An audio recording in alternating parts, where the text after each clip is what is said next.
Graças e paz, queridos, tudo bem?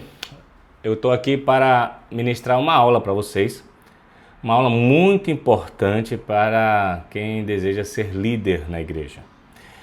É sobre batalha espiritual, essa guerra que às vezes a gente nem sabe que está travando.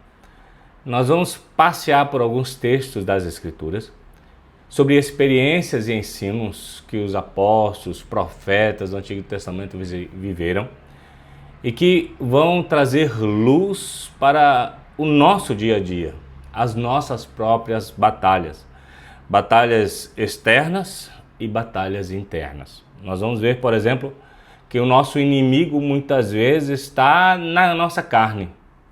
Nós vamos também ver essa batalha contra pessoas, contra circunstâncias, mas entendendo a base total sobre o ensino, que a nossa luta, como disse Paulo a Efésios, não é contra a carne e o sangue, não é contra pessoas, mas contra principados e potestades. Convido você a estar comigo durante esse tempo, para tudo que você está fazendo, e vamos meditar nisso que a palavra de Deus trata com tanta seriedade. Para começar, eu vou usar esse texto que eu acabei de citar, do apóstolo Paulo, o qual ele enviou para a igreja de Éfeso, e eu vou ler para vocês o capítulo 6 de Efésios, carta de Paulo aos Efésios, capítulo 6, versículo 10.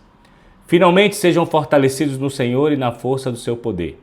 Vistam-se de toda a armadura de Deus, para poderem ficar firmes contra as ciladas do diabo. Pois a nossa luta não é contra sangue e carne, mas contra os poderosos e as autoridades, contra os dominadores deste mundo de trevas e contra as forças espirituais do mal nas regiões celestiais. Por isso, vistam-se de toda a armadura de Deus, para que possam resistir no dia mau e permanecer inabaláveis, depois de terem feito tudo. Assim permaneçam firmes, cingindo-vos com o cinto da verdade, vestindo-se com a couraça da justiça, e tendo os pés calçados com a prontidão do evangelho da paz. Além disso, usem o escudo da fé, com o qual vocês poderão apagar todas as setas inflamadas do maligno. Usem o capacete da salvação e a espada do Espírito, que é a palavra de Deus. Orem no Espírito em todas as ocasiões, com toda a oração e súplica. Tendo isso em mente, estejam atentos e perseverem na oração por todos os santos. Vamos orar ao Senhor. Pai, eu vou estar agora ministrando aos teus filhos essa palavra simples, mas importante, tendo em vista que nós, todos os dias que saímos da nossa cama, quando acordamos, enfrentamos lutas pessoais. Que o Senhor nos dê graça para aprendermos um pouco mais da Escritura, em nome de Jesus. Amém. Nós vivemos uma guerra. Às vezes, mesmo quando a vida aparentemente está tudo perfeito, a bem da verdade, existe uma guerra sendo travada. O apóstolo Paulo, em certa ocasião, ele disse que por fora lutas e por dentro temores. Também ele fala sobre a nossa luta, que é a carne contra o espírito. Mas ele também, em algumas ocasiões, ele fala da resistência à pregação do evangelho que veio de pessoas querendo impedir o progresso. A gente vai falar sobre tudo isso em poucos minutos e tentar aprender como nós devemos lidar com as nossas próprias lutas espirituais. Bem, o Senhor Jesus sempre deixou claro que a nossa vida não ia ser fácil. Quero começar por isso. Mateus 10, versículo 16, o Senhor disse: prestem atenção, eu os envio como ovelhas no meio de lobos. Portanto, sejam prudentes como as serpentes, inocentes como as pombas. A nossa vida não é fácil, não. Ser cristão de verdade, genuíno, aquele que busca fazer a vontade de Deus, a própria palavra diz que ele vai levantar resistência. Aquele que quer viver piamente, santamente, sofrerá perseguição, diz a Escritura. A nossa vida é cheia de lutas. Agora, a grande questão é como identificar, quais armas usar, como vencer. Na realidade, a Bíblia também já promete que sobre todas essas lutas nós somos mais do que vencedores. Isso nos deixa tranquilos, em paz, em saber que não é uma guerra onde a gente vai sucumbir. Claro Existem batalhas e existem guerras, existem lutas que a gente tem um aparente fracasso. Por exemplo, quando a gente não tem êxito em uma determinada questão na nossa vida. E a gente pode muito bem tratar como um fracasso a ponto de desistir. A Bíblia diz que não devemos ser assim. O não de Deus não pode ser tratado como vamos dizer, uma derrota pessoal. Tanto Moisés quanto Paulo fizeram as ações a Deus que Deus não atendeu. No caso de Paulo, ele pediu para tirar o espinho da carne, Deus disse, a minha graça te basta. Então, sobre essas questões é que nós vamos trabalhar. Partindo do princípio de que sim, nós estamos em luta, sim, nós vamos ter contato com lobos devoradores, tentando nos devorar, mas também precisamos identificar que oposição é essa? Qual é a oposição verdadeira que tem se levantado contra nós, a nossa casa, a nossa vida, a nossa família, nosso ministério? O apóstolo Pedro, na sua epístola, ele vai dizer, na primeira epístola de Pedro 5, versículo 8 e 9, e sejam alertas e vigiem, o diabo, o vosso adversário, ou o adversário de vocês, ronda como um leão rugindo e procurando a quem possa tragar. A bem da verdade, a nossa luta, como disse o apóstolo Paulo, não é contra pessoas de carne e sangue, mas contra o diabo, o grande opositor de Deus e sobre toda a criação de Deus, e principalmente sobre os filhos de Deus. Nós estamos travando uma guerra, meus irmãos, em que nós precisamos distinguir com clareza quem é o nosso oponente. Porque senão, nós vamos lutar contra aquilo que, vamos dizer assim, não verdadeiramente é a fonte daquela luta, daquela dor, daquela mágoa, daquela tristeza. E a gente vai perder força e energia naquela circunstância, naquele embate, ao passo que a gente perde de atacar verdadeiramente a fonte. Sabe aquele negócio de a gente tomar remédio para dor de cabeça, onde a gente ataca o efeito, mas não a causa? E a causa fica lá inflamado, sempre produzindo a mesma dor? A gente se alivia momentaneamente, porque a gente atacou o efeito, mas não tirou o problema da causa. A causa de toda oposição contra os servos de Deus vem do diabo. Agora, ele usa pessoas, é possível. Ele usa circunstâncias também. Usa questões de cunho natural? Muitas vezes. Nós vamos ver na Escritura que o inimigo ele se vale de quem der oportunidade para ele ou a quem lhe é permitido usar.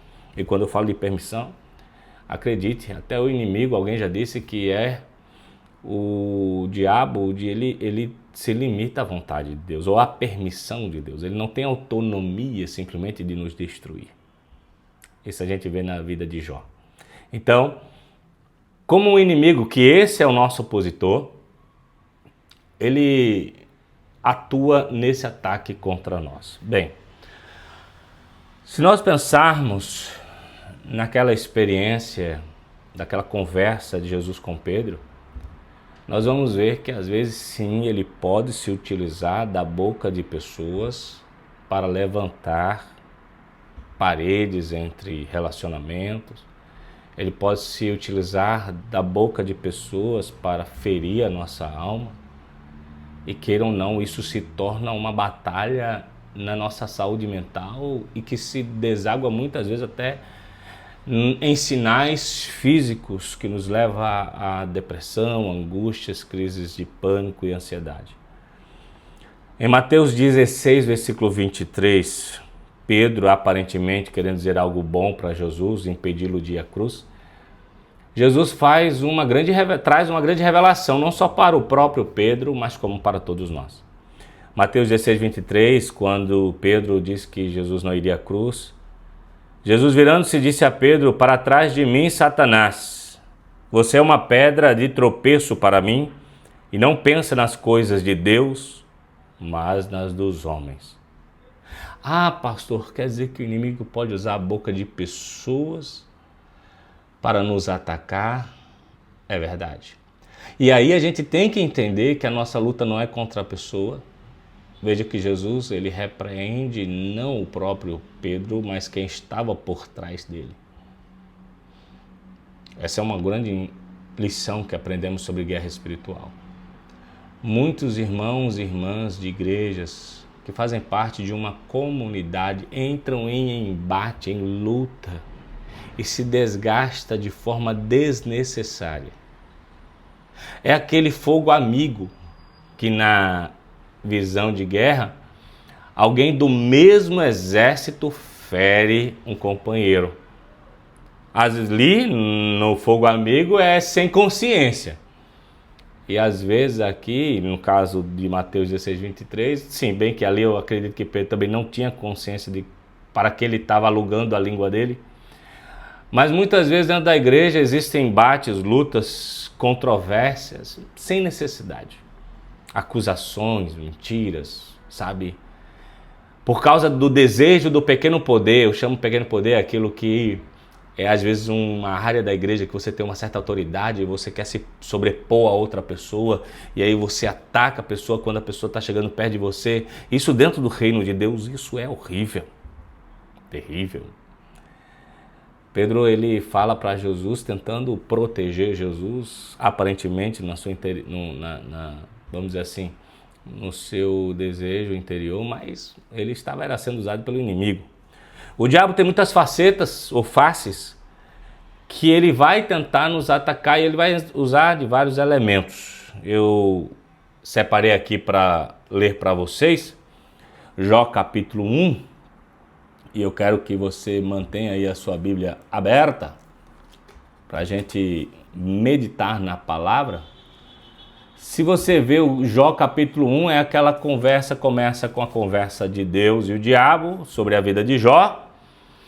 E Deus limita o diabo, dizendo que ele não pode matar Jó, não pode atentar contra a vida de Jó, mas permite a provação. Aquilo que eu disse no início da aula, que a guerra espiritual contra o diabo só faz o que Deus permite ele fazer para trazer um ensino, inclusive, para nós.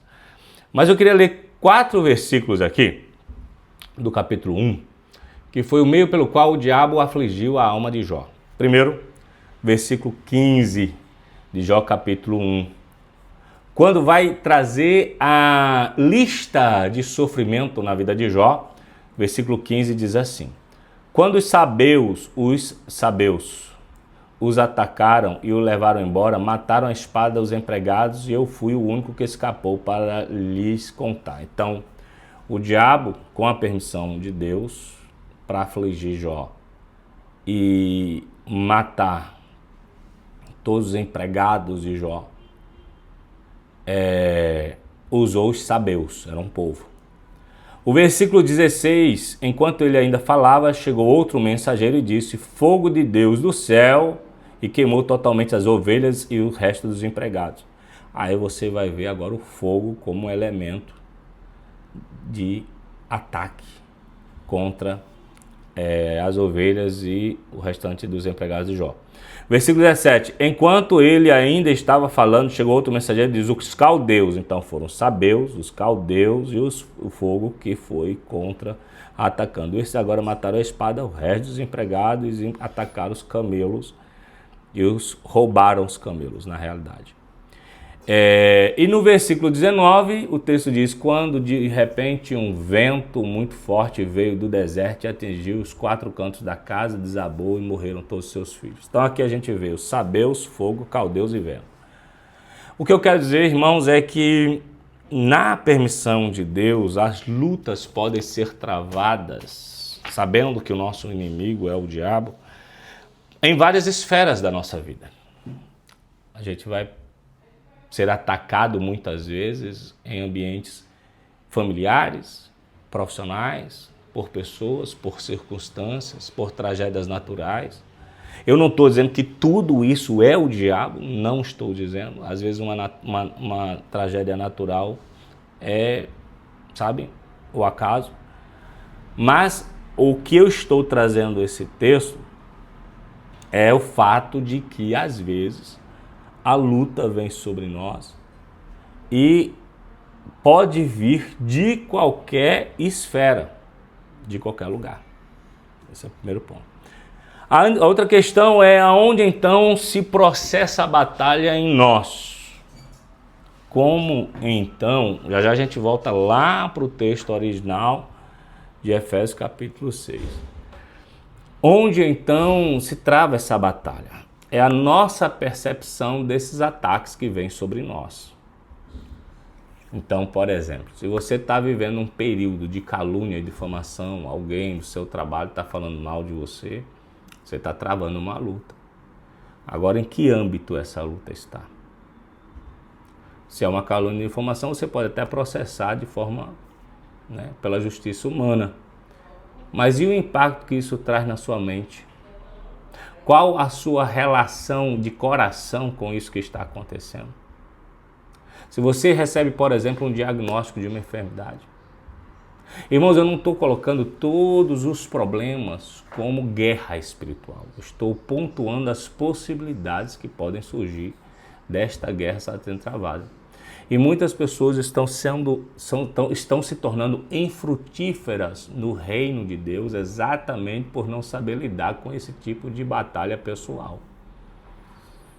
Eu tenho mais de 20 anos como pastor, irmãos, e acredite, eu já vi pessoas muito valiosas, pessoas habilidosas no reino, sabe, com dons e talentos, podendo avançar na sua vida espiritual, ganhar muitas pessoas para Jesus, mas no meio do processo toparam em circunstâncias desagradáveis no ministério. E aí o que é que fizeram? Abriram mão de tudo. Ficaram com raiva, disseram que a igreja às vezes é um ambiente de hipócritas, eu não vou mais para lá. E aí se torna infrutífero, não se lembrando que um dia vão estar diante do trono de Deus. E diante do trono de Deus, eles vão ter que prestar conta de tudo aquilo que Deus lhe deu. E não haverá desculpas lá. Existe uma luta sendo travada na nossa alma e que move o nosso espírito. Você vai ver que o próprio Senhor Jesus disse que é dentro de nós o perigo. O perigo não é aquilo que ele disse, quando os discípulos comeram aquele alimento, o que contamina um homem não é o que entra, mas o que sai, porque é do coração que tem as saídas da vida. O que Jesus está querendo dizer com isso? Está querendo dizer que a nossa luta vai macular, manchar o nosso coração. O nosso coração, refém dessa guerra interior, vai se tornar um coração obscurecido. E aí o que é que acontece?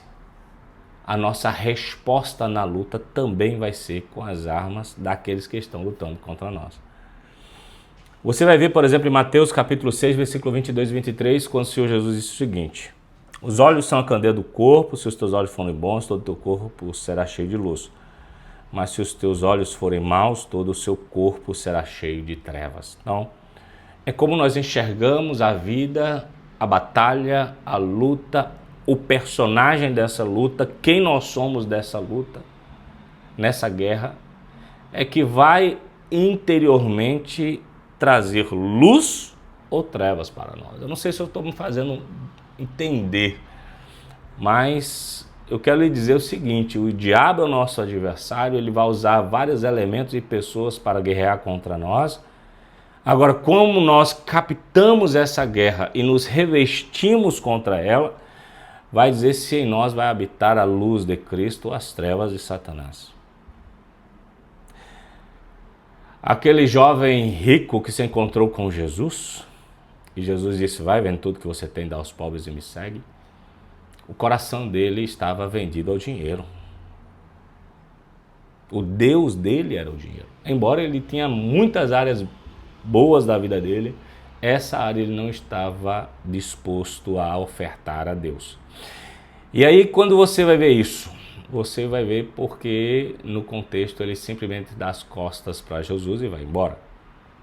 Porque os seus olhos eram maus. Ele olhava os seus bens, o texto vai dizer que, sabendo que tinha muitos bens, ele não quis abrir mão daquilo. Isso não deixa de ser uma guerra espiritual, onde nós somos tentados a manter a nossa idolatria a coisas e pessoas. Ao passo que o Senhor Jesus nos convoca a abrir mão de tudo para Ele ou por Ele. Aquele que ama mais o pai ou a mãe do que a mim não é digno de mim. Aquele que ama o filho ou a filha mais do que a mim não é digno de mim. Então são essas lutas que eu estou aqui, irmãos, de forma simbólica, vamos dizer assim, querendo trazer para você, de forma bem prática nessa aula, quem é o nosso oponente? É o diabo. Através de quê? Quais são as garras que ele toca? Com que garras ele toca na nossa vida? São várias. E aí você precisa identificar a que está atacando você e pedir a graça de Deus para cuidar de você. O apóstolo Paulo, em Romanos 12, depois você vê versículo 2 e Filipenses 4, 8, ele fala para a gente cuidar da nossa mente. Ele fala para a gente cuidar, vou repetir, Romanos 12, 2 e Filipenses 4, 8. Ele fala que nós devemos cuidar da nossa mente, renovar a nossa mente, colocar só coisa boa na nossa mente, porque a nossa mente também caiu num pecado de Adão. Muitas das nossas guerras são travadas no campo de batalha da mente. Algum livro de Joyce Meyer, por exemplo, fala sobre isso. O que o homem pensa, ele se torna. Essa batalha que acontece na nossa mente, ela precisa ser vencida com a renovação da nossa mente. E é uma batalha muito árdua, porque você renovar a tua mente, você vai lutar contra você mesmo. Você vai lutar contra os seus desejos, contra as suas inclinações, contra os seus anseios, contra as suas preocupações, contra toda a ansiedade que repousa sobre si. E para isso, o apóstolo Paulo, em Efésios, foi o texto que eu li para vocês, do capítulo 6, do versículo 10 ao versículo 18, ele vai dizer então como nós devemos nos preparar. Possivelmente Paulo estava preso, domiciliar, e tinha um soldado romano que 24 horas vários soldados ficavam com ele, vigiando ele. Talvez na indumentária desse soldado ele trouxe alguns pontos espirituais para ensinar sobre como o soldado de Deus deve se portar diante da batalha. Ele cita, por exemplo, na indumentária, na roupa do soldado, ele cita, o cinto, couraça, calçados, escudo, capacete, espada. Por fim, ele fala que tem que ser tudo regado a muita oração. Bem, se nós estamos enfrentando uma batalha espiritual todo dia, se nós estamos enfrentando Satanás através de situações, circunstâncias e pessoas que nos atacam, como nós devemos portar? Bem, não vai dar para eu falar tudo que eu queria, porque uma aula não pode passar mais de 30 minutos. Então, eu também trouxe aqui o material da Ame Evangelizar, um material maravilhoso do pastor José Bernardo, que eu vou estar depois ensinando vocês. Mas eu queria pontuar sobre essa fala do apóstolo Paulo à igreja de Éfeso, aos Efésios, capítulo 6, versículo 10, quando ele fala sobre dois grupos nessa roupa que o soldado romano usava: armas para vestir e armas para portar. Eu vou postar no YouTube essa aula, mas nos grupos do WhatsApp da igreja eu vou fornecer imagens de cada uma dessas armas, seja de vestir ou de portar, para que você se aprofunde nesse ensino que vai ser muito importante para você. Vamos lá. Armas para portar. O primeiro que ele fala é o cinto. E aqui, quando ele vai falar, por exemplo, que assim mantenham-se firmes, cingindo-se com o cinto da verdade. O que o apóstolo Paulo está falando àquele povo é o seguinte: o cinto era um acessório muito importante para o soldado. Ele era coberto de placas de metal, era um símbolo da condição do soldado. O brilho do cinto e o som característico de metal anunciava a todos que ali estava um verdadeiro soldado, membro do poderoso exército romano. O cinto, ele na armadura é importante, e aqui Paulo traz ele como a verdade, porque a palavra verdade, como aqui usada pelo apóstolo Paulo, significa não haver segredo, nada oculto.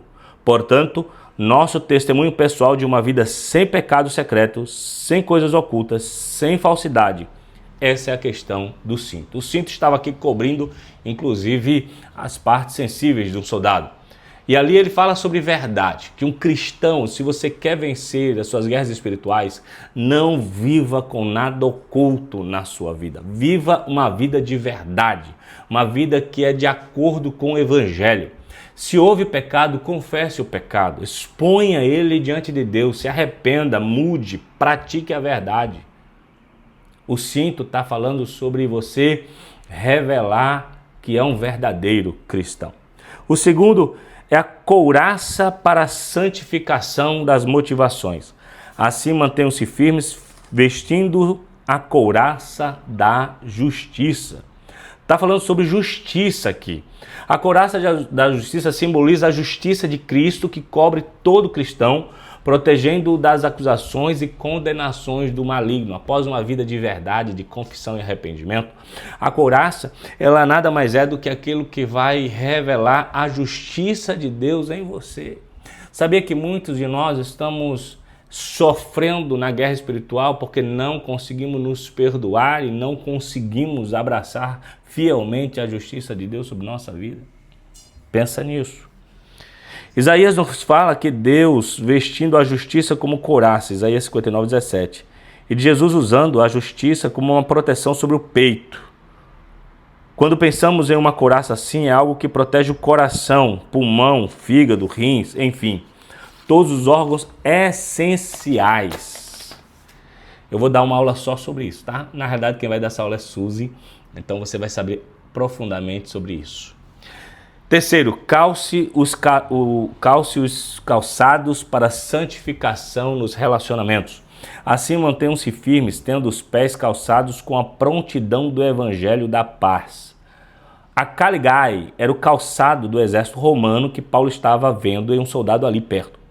Era toda planejada para resistir às longas marchas e não escorregar durante a luta.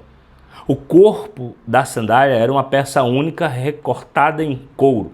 A sola era feita de várias camadas de couro, unidas umas às outras por muitos pregos de metal que cobriam a mesma função que os cravos têm nas chuteiras de futebol.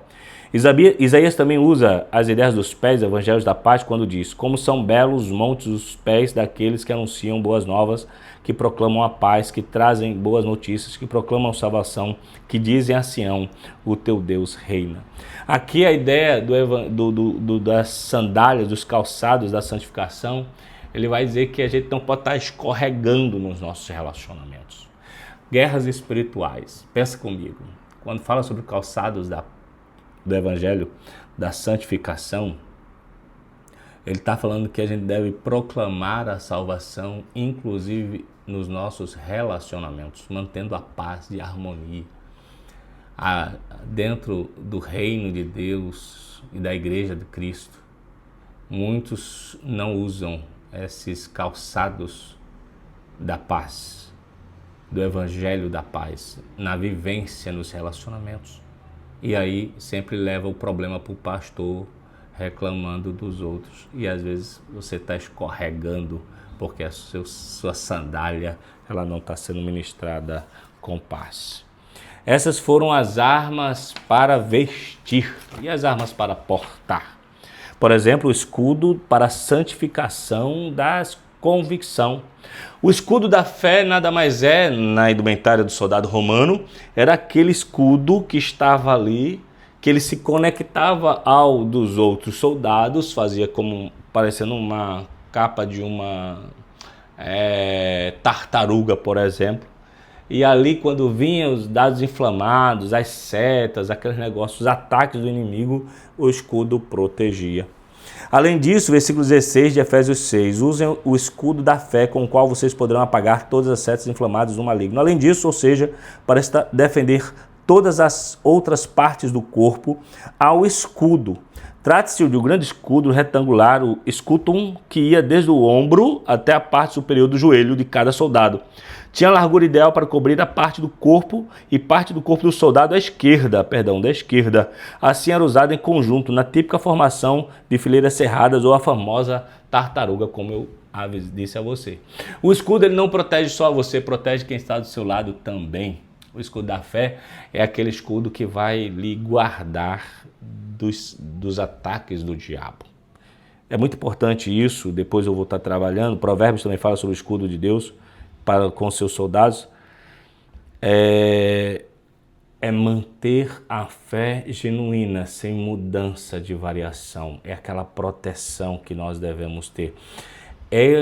O escudo, ele era, embora parte de madeira, eles eram encharcados em água, ficava pesadíssimo. Porque quando vinham aquelas flechas com fogo, elas entravam no escudo e apagavam. Existem flechas que vêm sobre a nossa mente, nosso coração, e precisam ser apagadas. E elas só podem ser apagadas com a palavra de Deus. Por isso que é viver pela fé. Por isso que o escudo escudo da fé. É a fé apagando o ataque do inimigo sobre nós. Essa é a arma para portar, a primeira arma para portar. A segunda arma para portar é o capacete, que protege a cabeça. Se o escudo protege aqui órgãos vitais, como a couraça também, e protege o soldado que está à minha esquerda, no capacete da salvação é uma proteção à mente. Aquilo que eu falei para você, quando Paulo vai dizer Romanos 12:2 e Filipenses 4:8, é o trabalhar da sua mente, irmão. Como você encara a vida vai ser como você vai praticar e tomar suas decisões. Irmãos, meus queridos amados, muitas vezes a gente sabe o que é que acontece?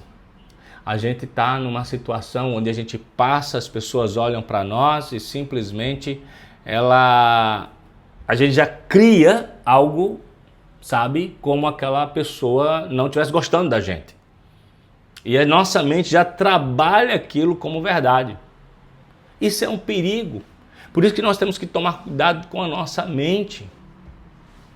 Às vezes as pessoas botam coisas no Instagram, botam no Facebook. E é interessante que quando a gente lê o que a pessoa disse, geralmente, se é uma alfinetada, a gente já pensa que é pra gente. E às vezes não tem nada a ver com a gente, mas a nossa mente nos trai nisso. Por isso, quando ele vai trazer o capacete da salvação, é a garantia de proteção da nossa mente, proteger nossos pensamentos e ataques que visam afastar o crente da esperança em Deus, da pessoa de Deus, e também atuar na fragilização dos nossos relacionamentos. A nossa mente, irmãos, ela precisa ser protegida. E não é fácil, porque o inimigo usa de várias artimanhas para exatamente atacar a nossa mente. Quando você coloca o capacete da salvação, você não se amolda aos pensamentos do mundo. Antes se transforma pela renovação da tua mente e se torna capaz de experimentar e comprovar que a vontade de Deus é boa, agradável e perfeita, que é o texto de Romanos capítulo 12, versículo 2. Use a espada para a santificação, a espada do Espírito. Irmãos, vamos pensar agora sobre a palavra de Deus. A espada é a palavra de Deus. Todos nós sabemos disso. Paulo, quando vai dizer aqui aos Romanos, vou abrir o texto rapidinho, capítulo 6, ele fala o seguinte aqui, ó, versículo 19, não, versículo 18, não, use o capacete, versículo 17, ore em todas as ocasiões, versículo da espada 17. Usem o capacete da salvação e a espada do Espírito, que é a palavra de Deus. Veja, a espada do Espírito, porque é o Espírito Santo que revela a palavra a nós, essa é a espada, é a palavra. E aí o que é que isso quer dizer, pastor, na guerra espiritual? Na guerra espiritual nós temos que viver pela palavra. A nossa oração tem que ser baseada na palavra. Sim, eu creio que a oração é uma arma, tanto de defesa quanto de ataque. A oração é algo que nós conseguimos neutralizar o ataque do inimigo contra nós. Porém, a oração tem que estar baseada nas Escrituras. A oração tem que estar baseada na palavra, porque é a palavra que é a espada. Você vai ver na sequência, no versículo 19, orem também por mim para que ao falar. Então, a oração, na verdade, no versículo 18, orem no Espírito em todas as ocasiões, com toda a oração e súplica. Versículo 19, orem também por mim. Então, o que Paulo está dizendo é o seguinte, você tem aqui como a armadura, cinto, couraça, calçados, escudo, capacete e espada. Mas nada disso vai funcionar se você não tiver uma vida de oração. Uma vida de oração aonde? Na espada do Espírito, que é a palavra. A oração baseada na palavra. Então, por exemplo, quando alguém fala mal de você, lhe persegue, quer atacar você, você tem que usar a palavra. E a palavra de Deus diz o quê? Ame os que vos perseguem. Ore pelos que vos que falam mal de você. Abençoe e não amaldiçoe. Isso é viver a palavra. Quando a luta vem numa enfermidade, você ora a palavra, quando diz que Jeová Rafa, o Deus que cura. Quando a luta vem numa perseguição, não perseguição não, mas quando a luta vem de acordo, através ou pelo meio de a escassez, desemprego, causa na justiça que não saia anos, você vai orar a palavra pedindo que o Senhor mude a tua sorte, mas também agradecendo pelo pão de cada dia. É a tua visão enxergando a bondade de Deus. Muitas pessoas, irmãos, às vezes ficam tristes porque não tem recurso para isso, não tem recurso para aquilo, mas tem recurso para tanta coisa. Meu pai sempre me dizia, quando você ficar sofrendo pelo que não tem, olhe para pessoas que nem o que você tem, elas têm. Então a guerra espiritual ela se traduz de várias formas. Nós temos como lutar através de armas para colocar no corpo e armas para empunhar. Cinturão da verdade, couraça da justiça, calçados do evangelho da paz, escudo aí portar da fé, capacete da salvação, espada do Espírito, que é a palavra. Isso tudo regado a uma vida de oração.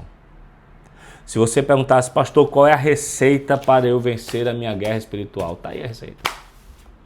Em tempo oportuno, nós vamos estar dando essa aula com mais detalhes, com imagens, e você vai poder crescer mais um pouco na presença de Deus. Essa foi a nossa aula. Ela pode ser revista várias vezes. Envia ela a todas as pessoas que estão precisando de vencer as suas próprias batalhas. Vamos orar mais uma vez. Pai, obrigado por esse ensino. Obrigado, Senhor, foi tão curto, objetivo, mas de grande valia para nós e para a nossa família. Abençoa-nos, nos dá o entendimento cada dia para praticarmos aquilo que aprendemos. Em nome de Jesus, amém.